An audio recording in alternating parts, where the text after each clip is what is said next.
이 시간 우리 하나님 말씀 함께 보시겠습니다. 요한복음 1장 35절부터 42절까지 우리 함께 읽겠습니다. 시작.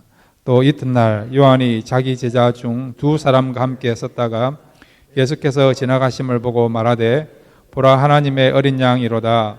두 제자가 그의 말을 듣고 예수를 따르거늘 예수께서 돌이켜 그 따르는 것을 보시고 물어 이르시되 무엇을 구하느냐 이르되 랍비여 어디 계시오니까 하니 랍비는 번역하면 선생이라. 예수께서 이르시되 와서 보라. 그러므로 그들이 가서 계신 데를 보고 그날 함께 거하니 때가 10시쯤 되었더라.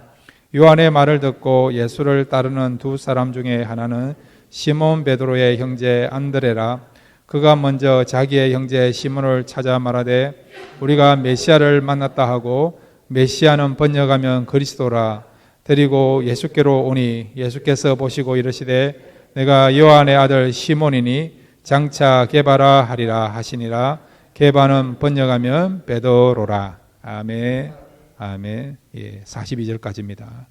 이 시간 우리 같이 한번 기도하겠습니다. 기도할 때 말씀을 통해서 은혜 받게 주시고 말씀이 임할 때에 생명의 역사가 일어날 수 있습니다.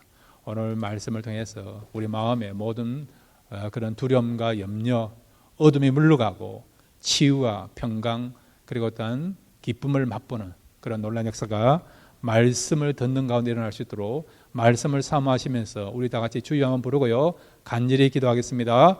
주여! 아버지 하나님 감사합니다. 이 시간 말씀 듣기를 원합니다. 말씀은 생명입니다. 하나님이 말씀하실 때 천지를 창조하는 역사가 일어났습니다. 말씀이 선포될 때 빛이 있었고 말씀이 선포될 때 하늘이 나타나고 땅이 지어진 것처럼 이 시간 하나님 이 말씀을 통해서 새롭게 창조되는 역사가 일어나게 하옵소서. 우리 마음에 있는 모든 염려, 두려움들, 걱정들 아버지 다 물러가게 해주시고 이제 다시 한번 평강과 기쁨과 용기와 치유함과 그리고 밝음을 맛볼 수 있는 경험할 수 있는 귀한 시간 될 수 있도록 말씀 가운데 역사여 주셔서 말씀 듣기를 원합니다. 이 말씀이 힘있게 해주시고 생명의 말씀이 되게 해주시고 치유하는 말씀이 되게 해주시고 구원의 말씀이 되게 해주셔서 이 말씀을 듣는 모든 영혼들이 다시 한번 소생함을 얻는 복된 시간 될 수 있도록 이 시간을 축복하여 주옵소서. 크신 은혜 베풀어 주옵습니다. 말씀 듣기를 원합니다. 말씀 안에서 자유하기를 원합니다. 말씀 안에서 하나님을 만나기를 원합니다. 은혜 베풀어 주옵소서. 예수님의 이름으로 간절히 기도하겠습니다.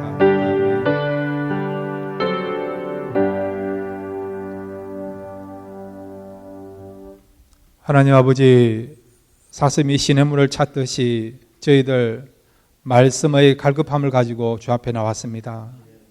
우리에게 생명의 말씀을 들려주옵소서. 우리에게 회복의 말씀을 들려주옵소서. 우리에게 소망과 기쁨의 말씀을 들려주옵소서. 이 말씀으로 다시 일어날 수 있는 복된 시간 될 수 있도록 이 시간 축복하여 주옵소서. 예수님의 이름으로 기도드렸습니다. 아멘. 오늘 말씀을 통해서 다시 한번 새롭게 시작할 수 있는 복된 시간 되시기를 바랍니다. 여러분은 인생을 뭐라고 이야기합니까? 뭐라고 생각하십니까? 저는 인생을 만남이다 그렇게 정의하고 싶습니다. 우리가 지금까지 살아오면서 몇 번의 좋은 만남이 있었기 때문에 여기까지 온 줄로 믿습니다. 그리고 하나님 백성들에게는요, 하나님께서는 그때그때마다 정말 우리에게 좋은 만남, 아름다운 만남을 허락하십니다. 앞으로 하나님께서 여러분에게 허락하실, 이루가실 그런 아름다운 만남을 사모하시기를 바랍니다. 만남도 여러 가지 만남이 있지 않습니까? 일반적으로 우리가 세상적으로 말하면 세 가지로 만남을 정의할 수 있어요. 그저 그런 만남, 그저 그런 만남, 그런 만남이 있지 않습니까? 또 하나는 무엇입니까? 우리가 피하고 싶은 만남이 있지 않습니까? 악연과 같은 잘못된 만남이 있지 않습니까? 세 번째는 꼭 필요한 사람을 만나는 만남, 아름다운 만남이죠. 우리 인생에서 가장 아름다운 만남은 어떤 만남일까요? 저는 예수님과의 만남이라고 믿고 있습니다. 주님과의 만남은요, 우리 인생에서 가장 아름다운 만남입니다. 오늘 본문에 보면 예수님의 몇 명의 제자들이 예수님을 만나게 되었어요. 이 만남을 통해서 이 예수님의 제자들이 지금까지 전혀 다른 새로운 인생을 살면서 아름다운 삶을 살게 되었고, 또 예수님과의 만남은 아름다운 만남인 것을 그들의 인생에서 경험하게 되었습니다. 그래서 여러분, 우리가 예수님을 만나게 되면 예수님과의 만남은 아름다운 만남이 될 수 있는데, 그러면 예수님이 도대체 어떤 분이기에, 우리에게 찾아오시는 그 주님이 어떤 분이길래 예수님과 우리가 사귀면 사귈수록 어떤 역사가 나타나기에 그래서 주님과의 만남이 아름다운 만남이 될 수 있는가? 자, 이 부분에 대해서 우리가 세 가지를 함께 생각하겠습니다. 자, 첫 번째로 한번 따라해 주시기 바랍니다. 맡길 수 있는 분이시기 때문이다. 이 사실을 믿으시기를 바랍니다. 어떤 분이요? 예수님이. 예수님은 우리가 우리의 인생을 맡길 수 있는 그런 분이기 때문에, 그래서 주님과의 만남은 이렇게 아름다운 만남이 될 수 있다는 거죠. 우리가 맡기려고 할 때 못 맡기는 경우 있지 않습니까? 왜 못 맡깁니까? 불안하니까. 신뢰를 못하니까. 그래서 어떤 경우는 맡기는 것보다 내가 하는 것이 더 낫다고 생각하니까 못 맡기는 거예요, 여러분. 피곤하고 힘들어도 내가 하는 경우 있지 않습니까? 그 사람에 대해서 맡길 수 있다고 한다면 맡기는 거예요, 여러분. 맡기고 편하게 쉴 수 있고 잠잘 수 있는 거 아닙니까? 신뢰를 못하니까 맡길 수 없다고 생각하니까, 그래서 내가 힘들어도 내가 하는 거예요, 여러분. 근데 주님은 어떤 분입니까? 우리의 모든 인생을 맡길 수 있는 분이에요, 여러분. 그러기에 주님과의 만남이요, 아름다운 만남이 된다는 겁니다. 자, 오늘 여러분 요한복음 1장 35절에서부터 37절까지 함께 읽겠습니다. 요한복음 1장 35절에서 37절입니다. 시작. 또 이튿날 요한이 자기 제자들 중 두 사람과 함께 섰다가 예수께서 거니심을 보고 말하되 보라 하나님의 어린 양이로다. 두 제자가 그의 말을 듣고 예수를 따르거늘. 아멘. 여기 두 제자는 세례 요한의 제자예요. 정확하게 이 요한복음을 쓴 요한과 그 다음에 베드로의 형제 누굽니까? 안드레를 말합니다. 원래 안드레와 이 요한은 예수님의 처음부터 제자가 아니고 세례 요한의 제자가 되었다가 그 다음에 예수님의 제자가 된 사람입니다. 세례 요한이요, 예수님께서 나오신 것을 보고 뭐라고 이야기합니까? 보라, 세상 죄를 지고 가는 하나님의 어린 양이로다. 지난주 말씀드렸죠. 하나님의 어린 양이라는 것은 어떤 의미를 했습니까? 메시아라는, 메시아. 신약으로 말하면, 헬라어로 말하면 그리스도라는 거예요. 이스라엘 백성들이 그렇게 기다리고 기다렸던, 몇천 년 동안 기다리고 기다렸던 메시아가 지금 나타난 겁니다. 이 세례 요한의 이야기를 듣고 세례 요한의 제자였던 두 사람이요, 두 제자가 예수님의 제자가 되게 된 거예요. 그런데 세례 요한은 예수님을 가르쳐 뭐라고 말씀하고 있습니까? 보라, 세상 죄를 지고 간 하나님의 어린 양이로다. 바로 이분이 온 인류가 기다리고 우리 이스라엘이 기다렸던, 너희들이 기다렸던 메시아라는 거예요. 메시아, 구원의 주라는 것입니다. 이 말은 저분이라고 한다면 너희들의 인생을 맡길 수 있다는 거예요. 왜? 저분이 우리의 구원의 주가 되시니까. 예수님 스스로 말씀하셨습니다. 내가 곧 길이요 진리요 생명이다 말씀하셨어요. 역사상에 여러분 출연했던 그 어떤 위인들도요, 예수님처럼 이렇게 말씀을 한 사람이 없어요. 내가 곧 길이다, 진리다, 생명이다라고 확실하게 선포한 사람이 없습니다. 그런데 예수님은 이렇게 위대한 선언을 하신 거예요. 내가 길이요, 진리요, 생명이다. 무슨 길입니까? 구원의 길이야, 구원의 길. 나에게 너의 인생을 맡기면 너는 구원을 받을 수 있다는 겁니다, 여러분. 진리의 길. 진리를 발견하게 어떻게 되면 어떻게 됩니까? 진리를 깨닫게 되면 어떻게 됩니까? 우리 한번 따라해 주시기 바랍니다. 진리를 깨달으면 영원히 행복해진다. 이 삶 믿으시기 바랍니다. 진리를 깨닫고 발견하면요, 영원히 행복해져요. 영적인 만족을 누릴 수 있는 겁니다. 물질적인 풍요를 경험한다 하더라도 여러분, 진리를 통해서 깨닫는 은혜가 없으면요, 영원히 메말라 가요, 여러분. 그런데 세상적인 것이 부족하다 하더라도 진리가 여러분 마음에 임하고 진리를 통해서 은혜를 누리면 여러분 진짜 행복해질 수 있습니다. 영원히 만족하면 누릴 수 있는 거예요. 그래서 우리가 진리를 알아야 되고 진리를 통해서 은혜를 받아야 되는 겁니다. 예수님이 진리라는 말은 우리에게 진정한 영혼의 만족감을 줄 수 있는 분이란 거예요, 여러분. 그 다음에 생명이다. 이 말은 뭡니까? 우리에게 영생을 주시는 분이에요. 영생을, 여러분.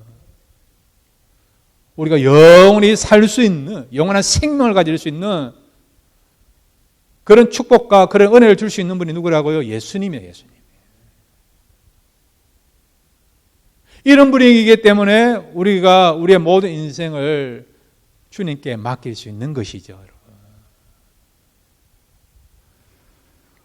그런데 여러분, 예수님은요, 이런 영혼의 그런 문제, 죽음의 문제, 진리의 문제만 해결해 주는 게 아니고, 한번 따라해 주시기 바랍니다. 우리의 인생의 문제도 해결해 주신다. 이 사실 믿으시기 바랍니다. 우리 인생의 문제가 뭡니까? 짐. 무거운 짐이 있지 않습니까? 경제적인 짐, 가정의 짐, 사업장의 짐, 자녀들의 짐, 관계의 짐들이 있지 않습니까? 이 짐을 우리가 짊어져야 돼요. 근데 이 짐이 어떤 게 너무 무거운 거예요. 너무 무거워. 지고 가다 너무 무거워서 쓰러질 때가 있지 않습니까? 쓰러질 때. 기진맥진할 때가 있지 않습니까? 지난주에 여러분, 한국의 대통령이 선출되었죠. 새로운 대통령이 선출되어서 이제 앞으로 이제 모든 것들을 인수하게 되고 5월 달에 이제 대통령 취임식을 갖게 되는데, 여러분, 대통령 되면 좋을까요? 어떤 사람이 이러다고 뭐 하려고 대통령 되려고 하느냐, 그렇게 이야기하는 사람이 있지 않습니까? 그 대통령 어깨에 무거운 짐이 얼마나 많이 있습니까? 경제적인 짐, 대한민국 같은 경우는 지금 이념의 짐, 지역 갈등이라는 그런 짐, 그 다음에 지금 상황 어떤 상황입니까? 여소야대를 하지 않습니까? 그러니까 이 어떤 국정의 그런 운영을 하기 위해서는 국회의원들이 일치가 되는데 야당이 더 많으니까 법안 하나 통과하는 것도 쉽지 않다는 거예요. 이것뿐만 아니라 남북의 짐 있지 않습니까? 남북의 짐 있지 않습니까? 얼마나 짐이 많습니까? 대통령뿐만 아니라 우리 인생살이가 짐의 연속 아니에요. 짐의 연속. 하나의 짐을 짊어졌어요. 그러면 해결된 줄 알았는데 또 다른 짐이 우리에게 있지 않습니까? 가정들마다, 개인마다, 때로는 교회들마다 짐이 있지 않습니까? 그런데 놀라운 것은 이런 짐이지만은 이 짐을 우리가 짊어지기에는 너무 힘들다는 거예요. 벅차다는 거예요, 여러분. 때로는 너무 무거워요, 여러분. 그런데 놀라운 것은 우리 주님은 우리의 짐을 해결해 주시는 분이기 때문에 우리의 무거운 짐을 주님께 맡길 수 있다는 거예요, 여러분. 여러분, 인생의 무거운 짐을 여러분 스스로 지고 가려고 하지 마세요. 생고생하지 마세요, 여러분. 주님께 맡기기를 바랍니다. 자, 여러분이 참 좋아하시고 잘 아시는 마태복음 11장 28절 함께 읽겠습니다. 시작. 수고하고 무거운 짐진 자들아 다 내게로 오라. 내가 너희를 쉬게 하리라. 아멘. 가벼운 짐뿐만 아니라 무거운 짐도 주님이 짊어지세요. 해결해 주십니다. 주님께 맡기길 바랍니다. 그래야만 평안과 힘을 얻을 수 있습니다. 그 다음에 여러분, 시편 55편 22절입니다. 함께 읽겠습니다. 시작. 내 짐을 여호와께 맡기라. 그가 너를 붙드시고 의인의 요동함을 영원히 허락하지 아니하시리로다. 아멘. 너의 짐을 여호와께 맡기라는 거예요. 이 말은 내가 책임진다는 거예요. 내 인생의 짐을 책임진다는 겁니다. 자녀라는 짐을 맡기라는 겁니다, 여러분. 관계의 짐을 맡기라는 것입니다. 상처라는 짐을 맡기라는 것입니다. 안 맡기니까 우리가 늘 마음에 평안을 얻지 못하고 살아가는 거예요, 여러분. 맡기시길 바랍니다. 이 말은 맡기만 하면 내가 책임지겠다. 너의 삶을 가볍게 해주겠다. 하나님이 확실히 개런티하는 말씀이에요. 우리 주님은 우리의 구원주가 되십니다. 영적뿐만 아니라 우리의 삶에서 구원의 주가 되시고 또 모든 것을 책임지시고 또 우리가 기대하는 것보다 더 크게 우리의 삶을 주장하시며 은혜의 길로 축복의 길로 인도하시는 참 좋으신 주님이십니다. 그 주님께 맡길 수 있는 저와 여러분 되시기를 바랍니다. 두 번째로 여러분, 주님과의 만남이 아름다운 만남인데 주님이 어떤 분이기에 정말 주님과의 만남이 아름다운 만남이 될 수 있는가 한번 따라해 주시기 바랍니다. 받아주시는 분이시기 때문이다. 이 사실 믿으시기 바랍니다. 주님은 우리의 있는 모습 그대로 받아주세요. 가배 없이 차별 없이 받아주시는 분이에요, 여러분. 세상에는 받아주는 것도 있지만 안 받아주는 거 있지 않습니까? 제가 미국 와가지고 처음 이제 한국을 방문하려고 아시아나를 탔는데 2등석에 앉았어요. 근데 쫓겨났습니다. 저는 2등석에 타면 안 되고요. 이코노미에서 3등석에 타야 된다 해가지고 그분들이 안 받아줘가지고 쫓겨나서 3등석에 앉아서 12시간 동안 비행기를 타고 한국에 제가 방문한 적이 있습니다. 세상은 그래요. 받아주는 사람도 있고 받아주는 케이스도 있지만은 안 받아주는 사람도 있고 안 받아주는 케이스가 얼마나 많습니까? 그런데 우리 주님은 어떤 분이라고요? 우리의 있는 모습을 다 받아주는 거예요. 연약하면 연약한 대로, 부족하면 부족한 대로, 여러분. 믿음이 없으면 믿음이 없는 대로, 죄인된 모습이지만은 죄인된 모습 그대로 받아주시는 분이 어떤 분이고 우리 주님이십니다. 오늘 성경 여러분 요한복음 1장 37절에서 38절 우리 같이 읽겠습니다. 시작. 두 제자가 그의 말을 듣고 예수를 따르거늘 예수께서 돌이켜 그 따르는 것을 보시고 물어 이르시되 무엇을 구하느냐 이르되 랍비여 어디 계시오니까 하니 랍비는 번역하면 선생이라. 아멘. 세례 안에 두 제자가 지금 예수님께 나온 거예요. 근데 예수님 뭐라고 부릅니까? 예수님을 향하여 뭐라고 호칭합니까? 랍비여. 랍비가 뭡니까? 선생님이에요, 선생님. 세례 요한이 그의 제자들에게 예수님에 대해서 뭐라고 소개했습니까? 예, 세상 죄를 지고 하는 하나님의 어린 양이로다. 메시아라는 건 메시아. 34절에서는요, 하나님의 아들이라, 하나님의 아들. 하나님이시고요, 바로 그분은 하나님의 아들 되시는 주가 되시는 분이에요. 로드라는 거예요, 로드예요. 그의 스승이 그렇게 말했으면 예수님께 나와 이렇게 물어야죠. 그리고 이렇게 불러야죠. 로드 하면서 주여. 아니면 신학적으로 말하면 헬라어로 말하면 그리스도여 그렇게 불러야죠. 그런데 예수님을 향하여 뭐라고 부르고 있습니까? 랍비야. 랍비야. 여러분 누가요? 여러분을 잘 알아주지 못하면 섭섭하지 않습니까? 아가씨한테 누가 아줌마 부르면 섭섭하지 않습니까? 저 아줌마 아닌데요. 총각에게 가지고 아저씨 그러면 여러분 저 아저씨 아닙니다. 총각입니다. 그렇게 이야기하지 않습니까? 분명히 그의 스승 세례 요한이 예수님을 향하여 세상 죄를 지고 가는 하나님 어린 양이다. 메시아다고 선포한 거예요. 그렇게 들은 겁니다. 그러면 그리스도여 주님 그렇게 불러야죠. 그런데 예수님께 나아가가지고요 랍비여 부른 것이죠. 근데 예수님은 반응이 어떻습니까? 무엄하다 그렇게 했습니까? 어떻게 하나님을 보고 선생이라 부르느냐? 나를 무시해도 유분수지. 그렇게 주님이 화를 냈습니까? 아니에요. 주님은 받아주셨어요. 39절 보면 예수께서 이르시되 와서 보라. 받아준 거예요. 있는 그대로. 고백한 대로. 아는 대로. 받아주신 것이죠. 이래서 우리 주님이 참 귀하다는 겁니다. 여러분의 있는 모습 그대로 받아주십니다. 그래서 나가시면 되는 거예요. 그리고 우리 주님은요, 우리를 용서하십니다. 주님 앞에 잘못한다 하더라도, 죄를 짓는다 하더라도 주님께 나와서 고백하면 용서해 주세요. 허물 많은 베드로도 용서해 주신 거 알고 있지 않습니까? 예수님을 3번씩 모른다고 부인했지만 그럼에도 불구하고 예수님은 외면하지 않고 베드로를 받아주시고 용서하신 것 우리가 얼마나 잘 알고 있습니까? 요한복음 21장 15절입니다. 함께 읽겠습니다. 요한복음 21장 15절입니다. 시작.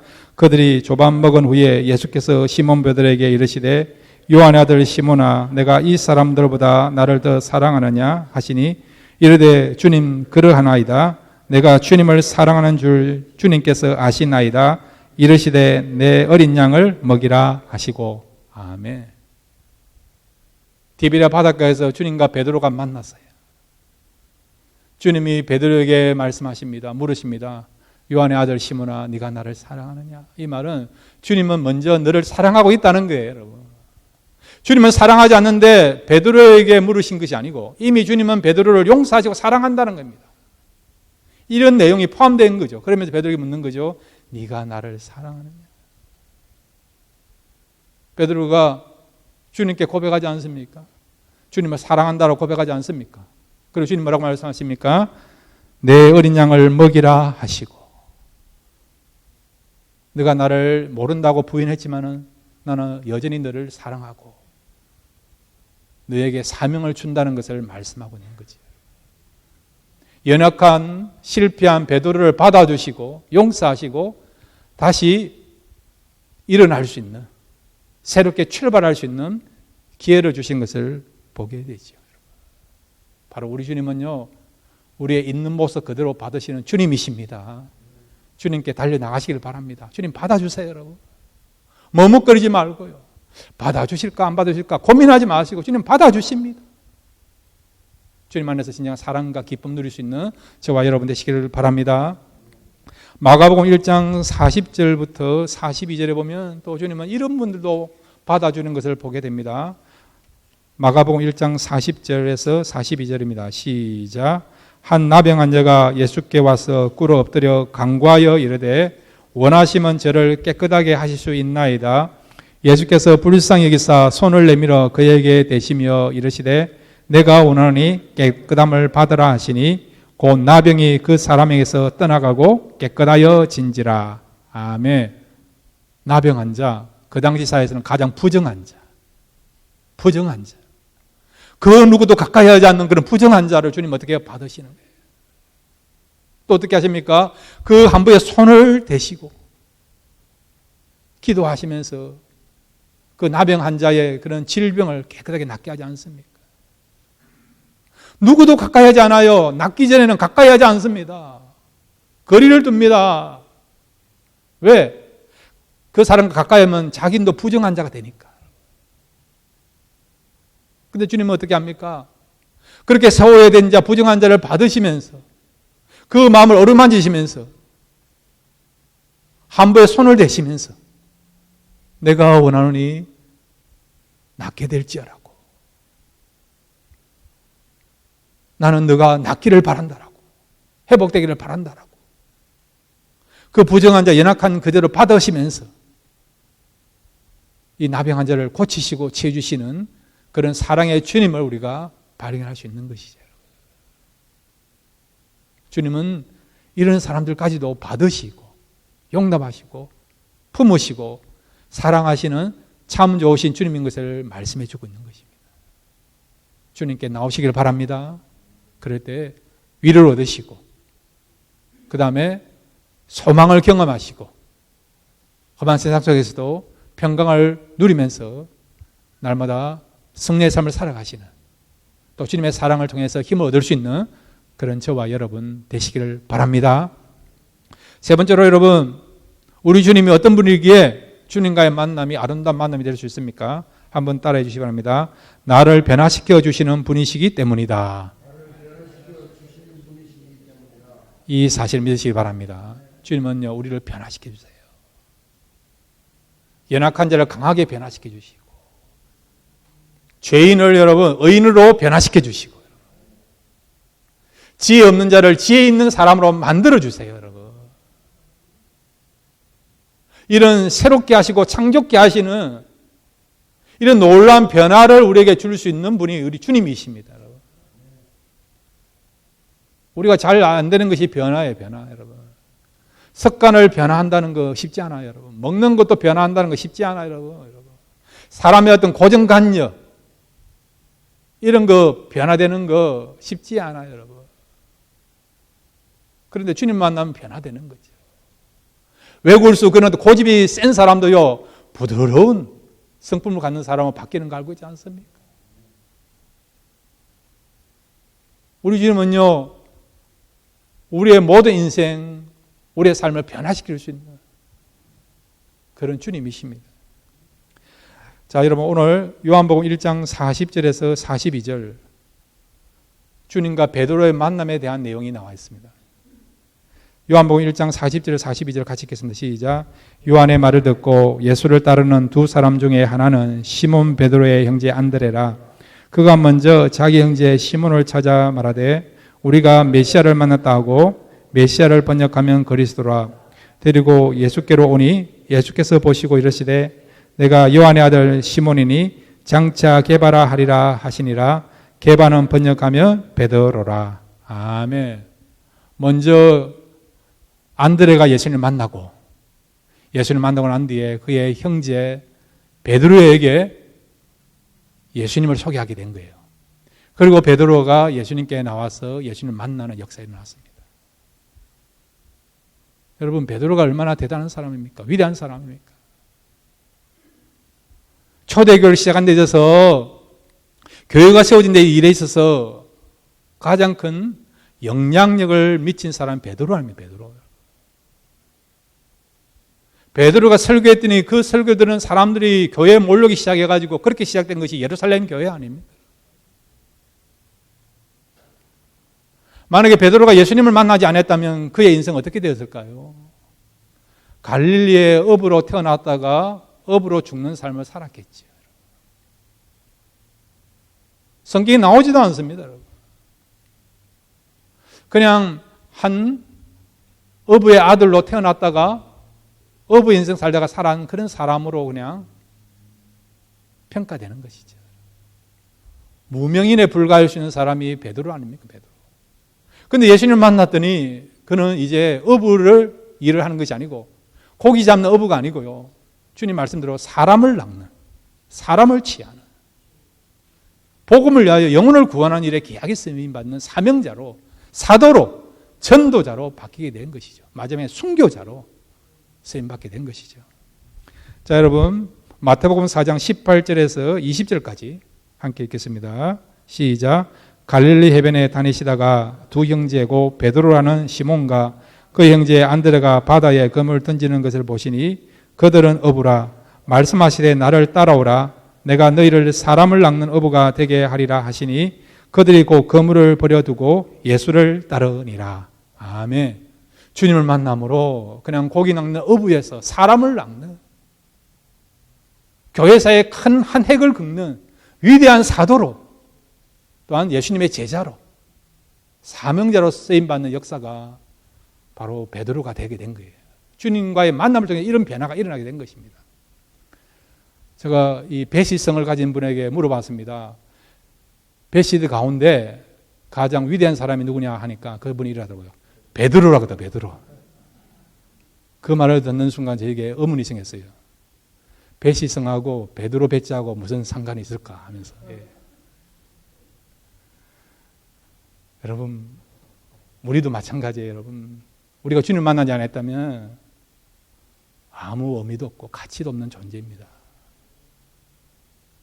주님 만났기 때문에 우리는요, 무가치하고 의미 없는 존재가 가장 가치 있는 존재가 되었습니다. 하나님의 자녀가 된 거예요, 여러분. 하나님의 자녀가 된 거예요. 가장 가치 있는, 가장 소중한 그런 존재가 된 거예요, 여러분. 여러분, 주님의 삶에 가장 중요한 것이 뭡니까? 십자가입니다, 십자가. 십자가는 무엇입니까? 모든 것을 트랜스폼, 변화시킬 수 있는 그런 통로가 되는 것이 십자가 아닙니까? 십자가를 통과하게 되면 죄인이 의인되게 하고요. 십자가를 통과하게 되면 죽은 자가 산 자가 되게 하는 것입니다, 여러분. 십자가를 통과하게 되면 정말 인생에 있어서 무가치한 그런 사람이 십자가를 통해 하나님의 자녀가 되고 천국을 상속할 수 있는 그런 주인공이 될 수 있고 또 하나님의 그런 선택받은 백성이 되게 하는 것이 십자가는 십자가. 우리가 왕 같은 제사장으로 쓰임받게 된 것도 무엇입니까? 십자가의 은혜 아닙니까? 십자가 은혜 아닙니까? 십자가를 통해서 우리가 이렇게 놀라운 변화를 경험하고 있지 않습니까? 바로 십자가는 주님을 통해서 우리에게 주어진 변화의 통로가 되는 것이죠. 요한복음 5장 5절부터 우리 한 번 더 성경 말씀 함께 읽겠습니다. 요한복음 5장 5절과 8절 9절. 인생 가운데 절망을 경험한 사람이 주님을 만나면 어떻게 변화됐는가? 요한복음 5장 5절과 8절 9절 같이 읽겠습니다. 시작. 거기 38해 된 병자가 있더라. 예수께서 이르시되 일어나 내 자리를 들고 걸어가라 하시니 그 사람이 곧 나와서 자리 들고 걸어가니라. 아멘. 예. 38년 된 병자가 주님을 만남으로 치유받고 죽었던 자, 정말 생명력 잃어버렸던 그런 정말 비록 목숨은 부재하고 있지만은 그러나 일어날 수 없었어. 죽음만을 기다리고 있는 절망 가운데 있었던 이 38년 된 병자가 주님을 만남으로 일어나게 되는 새로운 역사를 경험하는 놀라운 변화가 일어나게 된 것이죠. 그러므로 여러분 얼마든 주님 만나면 새로운 역사가 나타날 수 있다는 것을 믿으시기를 바랍니다. 자, 여러분 고린도후서 5장 17절 말씀을 우리 함께 읽고 말씀을 마무리합니다. 함께 읽겠습니다. 시작. 그런즉 누구든지 그리스도 안에 있으면 새로운 피조물이라 이전 것은 지나갔으니 보라 새 것이 되었도다. 아멘. 그 어떤 사람도 예수님 만나면요 새로운 피조물이 된다는 거예요, 여러분. 그 어떤 상황 가운데 있다 하더라도 예수를 만나면 새로운 역사가 나타난다는 겁니다, 여러분. 주님은 우리를 변화시킬 수 있는 진정한 생명의 주님, 변화의 주님이십니다. 이런 주님을 경험하고 이런 주님을 만남으로 이번 한 주간도 변화의 삶을 살아가시는 저와 여러분 되시기를 주님의 이름으로 축원드립니다. 이 시간 일어나십시오. 우리 같이 기도하겠습니다. 주님은 우리의 모든 무거운 짐들을 맡아주십니다. 우리 있는 모습대로 받아주십니다. 우리를 진정으로 회복해 주시고 변화시켜 주십니다. 그 은혜를 생각하시면서 이 시간 주님께 나가십시오. 우리 다 같이 주여 한번 부르고요. 함께 기도하시겠습니다. 주여! 아버지 하나님 감사합니다. 이 시간 또 말씀을 들었습니다.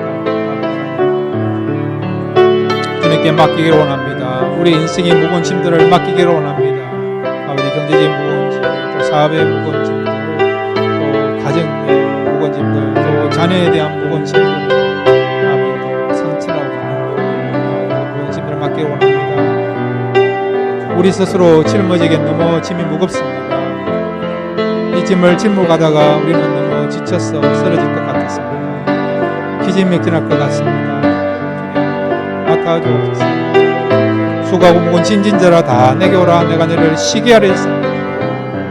너희 짐을 여호와께 맡기라. 그리하면 하나님께서 의인의 요동함을 허락지 아니하신 데서 하나님께 맡깁니다. 짊어주옵소서.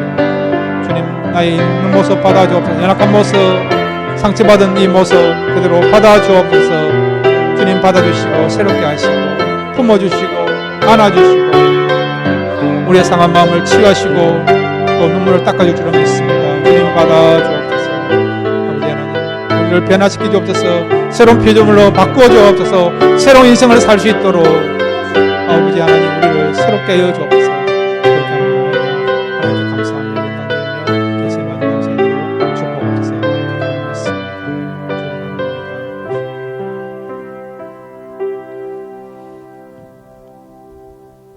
하나님 아버지 우리의 무거운 인생의 짐을 주님께 맡기기를 원합니다. 수고하고 무거운 짐진 자들아 다 내게 오라. 내가 너희를 쉬게 하리라 했사오니 이 말씀 믿고 주님께 우리의 인생의 짐 무거운 짐들을 맡기기를 원합니다. 맡아 주옵소서. 주님 그대로 받아주신 데에사오니 연약한 모습대로 주님께 나갈 때에 받아주시옵소서. 우리의 마음을 치료하여 주시고 회복해 주시고 우리의 눈물을 닦아 주시고 새롭게 시작할 수 있도록 용기와 믿음을 다하여 주옵소서. 우리를 바꾸어 주옵소서. 우리 능력으로 우리를 바꾸는 것이 힘들다는 것을 알고 있습니다. 주님만이 우리를 새롭게 하여 주시며 또한 우리만이 정말 주님만을 바라보고 나갈 때에 주님께서 우리 가운데서 은혜를 베풀어 주시고 힘을 주시고 용기를 주시고 능력 주셔서 새로운 인생을 살게 하시는 그런 아름다운 일들이 나타나게 될 줄로 믿습니다. 주님을 만남으로 이제 우리의 남은 생애가 변화되어서 주님께 영광 돌리고 하는 뜻 가운데 살아갈 수 있는 우리 모두가 되도록 축복해 주옵소서. 그렇게 할 줄로 믿습니다. 예수님의 이름으로 기도드렸습니다. 아멘.